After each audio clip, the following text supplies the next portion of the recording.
à tous et bienvenue à un nouveau projet que je désire lancer. Donc, mon nom à moi, c'est Mickaël. Je suis votre hôte pour le nouveau podcast que je désire mettre en ligne qui s'appelle Podcast en 5 minutes. L'idée est simple, c'est de faire un survol, plutôt englober un sujet en particulier dans le temps imparti de 5 minutes. Donc, le but ici dans le podcast, c'est très très simple, c'est surtout de s'amuser, OK? Je ne prétends pas être la ressource fiable pour les différents sujets que je vais présenter tout au long de mon parcours, mais mon but est surtout d'ouvrir la discussion. Donc, n'hésitez pas dans les commentaires en me contactant, si vous êtes en mesure de le faire, de me donner plus de spécificité ou plutôt de précision par rapport à un sujet en particulier, ou si je suis complètement dans les vapes, dans le champ, ça va me faire plaisir d'entendre vos arguments. Donc, le but est surtout d'ouvrir la discussion, de s'amuser. Donc, c'est parti.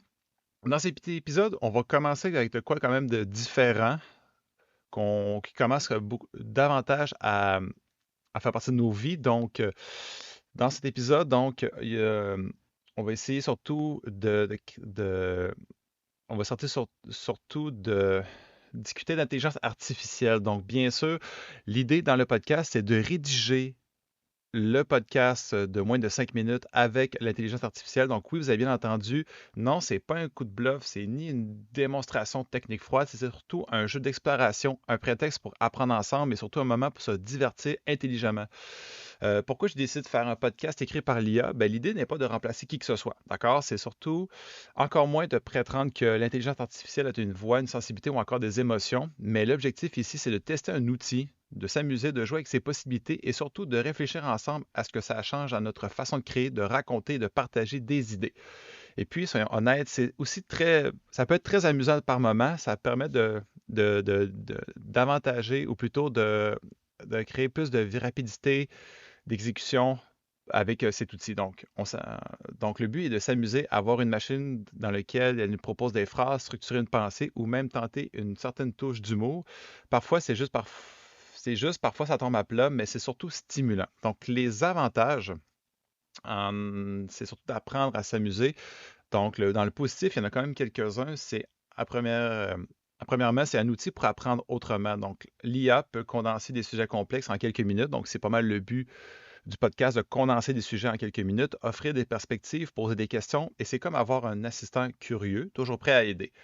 Un espace de jeu créatif, donc ça c'est le volet numéro 2, créer un podcast avec une IA, mais c'est surtout comme écrire comme co-auteur qui est invisible. OK? Donc c'est vraiment la machine qui fait le travail.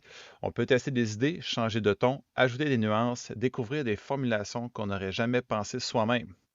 Ça peut être un moteur de plaisir intellectuel. Il y a un vrai plaisir à collaborer avec une technologie qui pousse à sortir de sa zone de confort. On apprend sur soi, entre autres, sur le langage, sur la manière dont on structure une pensée. Et dernier point positif, c'est que ça nous permet d'aller chercher une porte d'entrée vers des discussions nouvelles. Donc, ce type de format donne envie de réfléchir, de débattre, pas pour trancher, mais surtout pour ouvrir des portes. Mais, bien entendu, il y a toujours des limites à l'intelligence artificielle. Donc, c'est pas parfait, c'est justement là qu'on continue d'apprendre. Premier point, c'est que les émotions, les souvenirs, les aspérités. Deuxième point, c'est que c'est parfois trop lisse. L'IA cherche à plaire, à rester neutre. Mais la vie, ce n'est pas que du consensuel. L'originalité, l'audace viennent souvent du vécu, du doute et du tâtonnement. Troisième point, un outil, pas une solution magique. Donc, c'est important à prendre ça en considération. Ce n'est pas parce que c'est généré par une IA que c'est forcément juste, intéressant ou profond. L'esprit critique reste essentiel avant toute chose. Ce qu'on veut vraiment partager ici, c'est une invitation à la découverte, une façon de dire, et si on essaie quelque chose de nouveau ensemble? On n'est pas là pour impressionner ni pour faire le buzz. On est là pour s'amuser avec sérieux, pour apprendre avec légèreté et pour stimuler la réflexion sans se prendre trop au sérieux. Parce que oui, le plaisir d'apprendre, de s'ouvrir à d'autres façons de penser, c'est peut-être ce qu'on peut garder de plus précieux à l'ère de l'intelligence artificielle. Pour conclure, oui, c'est un épisode qui est un peu expérimental, mais qui crée de la curiosité, qui peut rendre enthousiaste par moment aussi. Donc, un texte écrit par une IA, produit avec soin par un humain, bien sûr, parce qu'on fait la demande à l'IA de travailler pour nous, est destiné à vous, auditeurs ou auditrices, qui aimez explorer et comprendre. Donc, moi, j'espère que ce moment vous a diverti, qui vous a peut-être fait une réflexion, certaines réflexions poussées dans le domaine. Mais surtout, n'hésitez pas de réagir, partager et discuter aussi. Donc, moi, je vais avoir votre avis. Qu'est-ce que l'IA pour vous? Quels sont ses avantages, ses inconvénients? Vous, c'est quoi votre idée par rapport à cet outil-là? Donc, je vous remercie de votre écoute. On se voit pour les prochains épisodes. Donc, comme je l'ai dit, le format est très, très court et ça va rester comme ça le plus longtemps possible. Mais si vous avez des suggestions, des commentaires ou des idées à me faire parvenir, ben, il y a toujours moyen de me laisser un commentaire sur Spotify. Sur ce, merci à tous et bonne journée.